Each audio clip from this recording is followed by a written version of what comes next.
Good morning बच्चों। आम institute online class में मैं मोनिका जोशी आप सभी 9th क्लास के बच्चों का स्वागत करते हैं। जैसा कि हम अपनी जो बुक है, सबके पास अपनी ये वाली बुक होनी चाहिए क्षितिज। इसमें हम फर्स्ट नंबर का, जैसे अपन ने काव्यांश तो पढ़ा था कबीरदास जी, अब हम गद्य पढ़ रहे हैं। गद्य में यहाँ पर मुंशी प्रेमचंद जी जो हैं, उनका जीवन परिचय तो हमने पढ़ा था।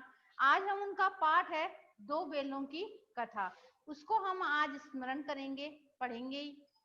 किस प्रकार से जो प्रेमचंद जी हैं, उन्होंने एक किसान का जीवन और पशुओं के प्रति उनका लगाव, उन सब का वर्णन उन्होंने यहाँ पर किया है कि जानवर जो हैं वो भी किस प्रकार से प्रेम के भूखे रहते हैं या स्वतंत्र रहना चाहते हैं। तो किस प्रकार से तो कोई भला व्यक्ति है वो जानवरों का भला करता है, और कुछ व्यक्ति जो है निकृष्ट होते हैं तो वो किस प्रकार से जानवरों से व्यवहार करते हैं। तो ये इनकी ये जो कहानी है वो संस्कृत की दो किताबें हैं, संस्कृत की एक कहानी है पंचतंत्र और हितोपदेश, उस कहानी से लिया गया है, यानी उससे उपयोग में लिया गया है। जो हितोपदेश है या पंचतंत्र है, उसमें तोता और मैना की कहानी होती है, यहाँ दो बेलों की कथा है। आज हम उसको पढ़ेंगे, दो बेलों की कथा। ऐसा माना जाता है जानवरों में गधा सबसे ज्यादा बुद्धिहीन समझा जाता है, कि हम कभी भी किसी को उपमा देना चाहते हैं किसमें, जिसमें बुद्धि नहीं होती है, तो उसको हम गधे के ही उपमा देते हैं। तो हम किसी भी आदमी को पहले दर्जे का बेवकूफ समझते हैं। दर्जा शब्द जो है वो उर्दू का है।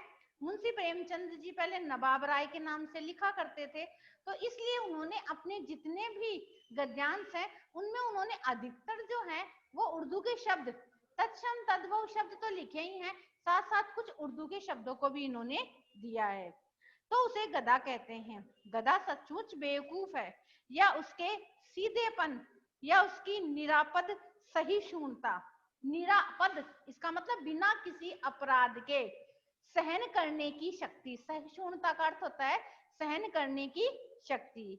इसलिए उसे ये पदवी मिली है कि लेखक ये कहना चाहते हैं कि वास्तव में ही गधा जो है वो बेवकूफ होता है, या वो सीधा होने के कारण उसे ये पदवी मिली है। इसका निश्चय नहीं किया जा सकता। गायें सींग मारती है, ब्याई हुई गाय तो अनायास ही सिंहनी का, कहने का मतलब गाय जब ब्याह जाती है, ब्याने का मतलब जब उसको बछड़ा हो जाता है, उस समय तो उसका जो रूप होता है वो शेरनी के समान हो जाता है, क्योंकि शेरनी जो होती है वो ज्यादा क्रोधित होती है। कुत्ता तो बहुत ही गरीब जानवर है, लेकिन कभी कभी तो उसे भी क्रोध आ ही जाता है, किंतु गधे को कभी क्रोध करते हुए नहीं सुना और नहीं देखा। जितना चाहे गरीब को मारो, चाहे जैसी खराब सड़ी हुई घास सामने डाल दो, उसके चेहरे पर कभी भी असंतोष की छाया दिखाई नहीं देगी। बेसाग में चाहे एकाध व कुलेल कर ले, कहने का मतलब गधा जो है वो मिट्टी में लोट प्लेटे करता है, यानी लोटता है वो, और वो कब करता है, जब बैसाख का महीना और अधिक गर्मी जब होने लगती है तो अपनी गर्मी को शांत करने के लिए वो अवश्य ऐसा कार्य करता है। पर हमने कभी भी खुश होते नहीं देखा, उसके चेहरे पर हमेशा एक दर्द छिपा हुआ रहता है। सुख दुख हानि लाभ किसी भी दशा में उससे बदलते नहीं देखा है। ऋषियों मुनियों में जितने गुण हैं वे सभी उसमें पराकाष्ठता में को पहुंचे हुए हैं, पर आदमी उसे क्या कहता है, बेवकूफ कहता है। सद्गुणों का इतना अनादर कहीं नहीं देखा। कदाचित सीधापन संसार के लिए उपयुक्त नहीं है, कहने का तात्पर्य है मनुष्य को अधिक ज्यादा सीधा भी नहीं होना चाहिए। यदि मनुष्य जो है आवश्यकता से ज्यादा सीधापन दिखाया जाएगा तो उसे व्यक्ति जो है वह बेवकूफ का दर्जा प्रदान कर देंगे। बेचारे देखिए ना, भारतवासियों में, भारतवासियों की अफ्रीका में क्या दुर्दशा होती है, क्योंकि भारतवासी जो हैं वो सीधे साधे हैं, उनमें कोई भी बुराई नहीं है। जैसे वो शराब नहीं पीते थे और किसी भी प्रकार की जो बुराइयां होती है बुराइयां नहीं थी, इसलिए अफ्रीका के लोग उनकी इज्जत नहीं करते थे। बेचारे शराब नहीं पीते थे, 4 पैसे कु समय के लिए, कु का मतलब बुरे समय के, कु जो है वो उपसर्ग लगा हुआ है, तो बुरा समय, कुसमय का मतलब बुरा समय के लिए बचा कर रखते हैं। जी तोड़कर, जी तोड़ का मतलब बहुत कठिन मेहनत करते हैं भारतवासी, किसी से लड़ाई झगड़ा नहीं करते हैं, चार बातें सुनकर चुपचाप रहते हैं, किस फिर भी बदनाम है, कहा जाता है कि वह जीवन के आदर्श को नीचा करते हैं। अगर वे भी ईंट का जवाब, ये मुहावरा है, ईंट का जवाब पत्थर से देना। इन्होंने अपने जो गद्यांश है उसमें अधिकतर जो है वो मुहावरे हैं, लोकोक्तियां हैं, इन शब्दों का प्रयोग भी उन्होंने बहुत ज्यादा किया है। तो ईंट का जवाब पत्थर से देने का मतलब कड़ा जवाब देना। शायद सभ्य कहलाने लगते, कहने का मतलब है कि हमारे भारतवासी यदि सभी को कड़ा जवाब देते ना तो वो भी लोगों के सामने सभ्य कहलाने लगते, क्योंकि भारतवासी अधिक ज्यादा सीधे हैं। जापान की मिसाल सामने है, एक ही विजय ने उसे संसार की सभ्य जातियों में गिना जाता है, लेकिन गधे का एक छोटा भाई और भी है जो उससे कम ही गधा है, और वह है बेल। जिस अर्थ में हम गधे का प्रयोग करते हैं, कुछ उसी के मिलते जुलते अर्थ में बछिया के ताऊ का भी प्रयोग करते हैं। कुछ लोग बेल को शायद बेवकूफों से में सर्वश्रेष्ठ कहेंगे, मगर हमारा विचार ऐसा नहीं है। बेल कभी कभी मारता भी है, और कभी कभी अड़ियल बेल भी देखने को मिलते हैं, और कई रीतियों से तो अपना असंतोष प्रकट करते हैं, अतः उसका स्थान गधे से नीचा है। झूरी काशी के दोनों बेलों के नाम थे। एक झूरी काशी नाम का एक किसान था, उसके दो बेल थे, और उन बेलों का नाम था, एक का नाम था हीरा और एक का नाम था मोती। दोनों जो थे वो बहुत सुंदर थे, देखने में सुंदर थे, काम में चौकस से, डील में ऊंचे थे। बहुत दिनों के साथ रहते रहते दोनों में भाईचारा हो गया। दोनों आमने सामने या आसपास बैठे हुए एक दूसरे से मुख भाषा में, अर्थात जानवर बोल नहीं सकते पर अपने जो अपनी भी भाषा है, अर्थात अपने जो विचार हैं उनका आदान प्रदान वह मौन रहकर भी कर देते हैं। जानवर एक दूसरे की भाषा को समझते हैं। दूसरे के मन की बात कैसे समझ जाता हम नहीं कह सकते, अवश्य ही उनमें कोई ऐसी छिपी हुई शक्ति होगी, गुप्त का मतलब छिपी हुई शक्ति, जिससे जीवों की श्रेष्ठता का दावा करने वाला मनुष्य वंचित है। कहने का मतलब जानवरों की जो वाणी है उसको मनुष्य नहीं समझ सकता है, ये शक्ति जो होती है वो जानवरों में ही होती है। दोनों एक दूसरे को चाट कर, सूंघ कर अपना प्रेम प्रकट करते हैं। कभी कभी दोनों सींग भी मिला लिया करते थे। विग्रह, विग्रह का मतलब झगड़े के नाते से नहीं, भाई झगड़ा करने से नहीं, विग्रह का मतलब ये होता है केवल मजाक के लिए, केवल प्रेम के लिए, विनोद का मतलब आनंद के लिए, आत्मीयता के भाव से, जैसे दोस्तों में घनिष्ठता होते हुए घोल गप्पा होने लगता है। जैसे मतलब दो दोस्त मिलते हैं तो एक दूसरे से गले मिलते हैं, कभी कैसे करने लग जाते हैं, तो उसी प्रकार से इससे बिना दोस्ती कुछ जो है वो फुसफुसी सी हल्की सी रहती है, जिस पर ज्यादा विश्वास नहीं किया जा सकता। जिस वक्त ये दोनों बेल हल या गाड़ी में जोत लिए जाते और गर्दन हिला हिला कर चलते, उस वक्त हर एक की यही श्रेष्ठता होती, यही इच्छा होती कि ज्यादा से ज्यादा बोझ मैं अपने आप पर ले लूं, क्योंकि उनमें इतना ज्यादा प्रेम था एक दूसरे में, तो वो हमेशा ये सोचते कि मैं ज्यादा से ज्यादा कष्ट अपने ऊपर ले लूं। दिन भर के बाद दोपहर या संध्या को दोनों खुलते तो एक दूसरे को चाट चूट कर अपनी थकान मिटा लिया करते। नाद में खली, अर्थात नाद किसको बोलते हैं, जानवरों का जो चारा होता है उसको डालने के लिए एक बनाया जाता है, उसे नाद कहते हैं। खली भूसा पड़ जाने के बाद दोनों साथ साथ उड़ते, साथ नाद में मुंह डालते, साथ ही बैठते, एक मुंह हटा लेता तो दूसरा भी हटा लेता। संयोग की बात, झूरी ने एक बार गोई को ससुराल भेज दिया।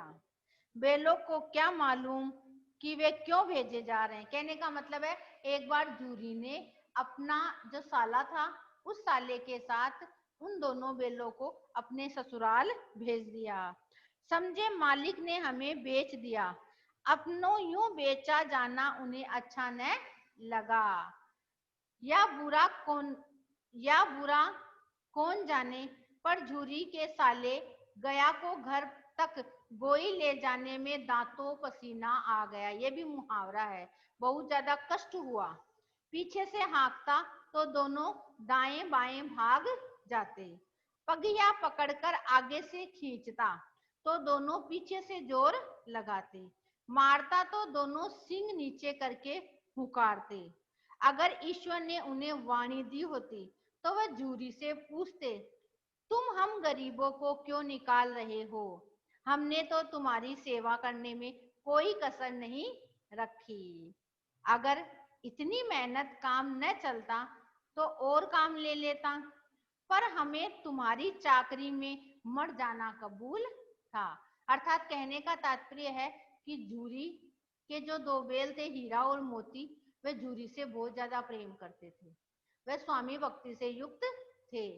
तो उनका इस प्रकार से अपने साले के यहाँ भेजना उन दोनों बेलों को अच्छा नहीं लगा। हमने कभी दाने चारे की शिकायत नहीं की। तुमने जो कुछ खिलाया वह सिर झुकाकर खाया। फिर तुमने इस जालिम के हाथ क्यों बेच दिया? ये जालिम कौन है? अपने गया को बता रहा है। वो गया जो है, गया कौन है? झूरी का साला है। संध्या समय दोनों बेल अपने नए स्थान पर पहुंचे। दिन भर के भूखे थे, लेकिन जब नाद में लगाए गए, नाद का मतलब जो खाना रखने के लिए भूसा वगैरह डालते हैं जानवरों के लिए, उसके लिए कहा गया है, तो एक भी उसने मुंह नहीं डाला। कि वहां पर उनको नाद के पास ले जाया गया भोजन के लिए, तो एक ने भी मुंह नहीं डाला। दिल भारी हो रहा था। जिसे उन्होंने अपना घर समझ रखा था वह आज उनसे छूट गया। यह नया घर, नया गांव, नए आदमी उन्हें बेगानों से लग रहे थे। दोनों ने अपनी मुख भाषा में सलाह की, एक दूसरे को कनखियों से देखा, तिरछी नजरों से देखा और लेट गए। जब गांव में सोता पड़ गया तो दोनों ने जोर मारकर पगहे तुड़वा लिए। पगहे का मतलब पग में बंधी हुई थी रस्सियां, उनको उन्होंने तुड़ा लिया और घर की तरफ चले। पगे बहुत मजबूत थे। अनुमान न हो सकता था कि कोई बेल उन्हें तोड़ सकेगा। पर इन दोनों में इस समय दूनी शक्ति थी, बहुत ज्यादा शक्ति आ चुकी थी। एक एक झटके से रस्सियां टूट गई। झूरी प्रातःकाल सोकर उठा तो देखा दोनों बेल चरनी पर खड़े हैं। दोनों की गर्दनों में आधा आधा गराव लटक रहा। गराव जो है वो क्या है? रस्सी को बोलते हैं। घुटने तक पांव कीचड़ में भरे हैं और दोनों की आंखों में विद्रोह में स्नेह झलक रहा है। यानी उन्हें कुछ क्रोध भी आ रहा है, पर अपने उस स्वामी से उन्हें बहुत ज्यादा स्नेह भी है। झूरी बेलों को देखकर बहुत ज्यादा प्रसन्न हुआ। दौड़कर उन्हें गले लगा लिया। प्रेमालिंगन और चुंबन का वह दृश्य बड़ा ही मनोरम था। एक और गांव में लड़के जमा हो गए, तालियां बजा बजा कर उनका स्वागत करने लगे। गांव के इतिहास में ये घटना जो थी वह अभूतपूर्व न होने पर भी महत्वपूर्ण थी। बाल सभा ने निश्चय किया, दोनों पशु वीरों का अभिनंदन पत्र देना चाहिए। कोई अपने घर से रोटियां लाया, कोई गुड़, कोई चोकर और कोई भूसी। एक बालक ने कहा, ऐसे बेल किसी के पास न होंगे। दूसरे ने समर्थन किया, इतनी दूर से दोनों अकेले चले आए। तीसरा बोला, बेल नहीं, वे उस जन्म के आदमी है। इसका प्रतिवाद करने का किसी में साहस न हुआ। प्रतिवाद का मतलब उस उत्तर का कटाक्ष करने वाले कोई नहीं थे। झूरी की स्त्री ने बेलों को द्वार पर देखा, जो जल उठी, अर्थात क्रोधित हो उठी। बोली, कैसे नमक हराम है बेल, एक दिन वहां काम न किया, भाग खड़े हुए। झूरी अपने बेलों पर यह आक्षेप न सुन सका, नमक हराम क्यों है, चारा दाना न दिया होगा तो क्या करते। स्त्री ने रोब से कहा, अर्थात बड़े ही घमंड से कहा, क्रोध से, बस तुम ही तो बेलों को खिलाना जानते हो, और तो सब पानी पिलाकर रखते हैं। जूरी ने चिढ़ाया, चारा मिलता तो क्यों भागते। स्त्री चिड़ी, भागे इसीलिए कि वे लोग तुम जैसे बुद्धू की तरह बेलों को सहलाते नहीं, खिलाते हैं तो रगड़कर जोतते भी हैं। ये दोनों ठहरे कामचोर, भाग निकले। अब देखूं कहां से खली और चोकर मिलता है, सूखे भूसे के सिवा कुछ न दूंगी, खाए चाहे मरे। वही हुआ, मजदूर को कड़ी ताकीद कर दी गई, यानी जो मजदूर काम करता था उसको कहा कि उन्हें सूखा भोजन ही डालें, सूखा भूसा ही डालें। बेलों ने नांद में मुंह डाला तो फीका फीका, न कोई चिकनाहट न कोई रस, क्या खाए। आशा भरी आंखों से द्वार की ओर ताकने लगा। जूरी ने मजदूर से कहा, थोड़ी सी खली क्यों नहीं डाल देते हो, मालकिन मुझे मार ही डालेगी, चुराकर डाल दो। न दादा, पीछे से तुम भी उन्हीं की सी ही कहोगे। आगे का अपना जो चैप्टर है वो हम अपनी नेक्स्ट कक्षा में पढ़ेंगे। अपन ने पहला प्रसंग जो था उसको तो हमने पढ़ लिया था। इस प्रसंग में बेल जो है वो किस प्रकार से गया के घर से भाग कर आ जाते हैं और किस प्रकार से जूरी उन्हें प्रेम करने लगता है।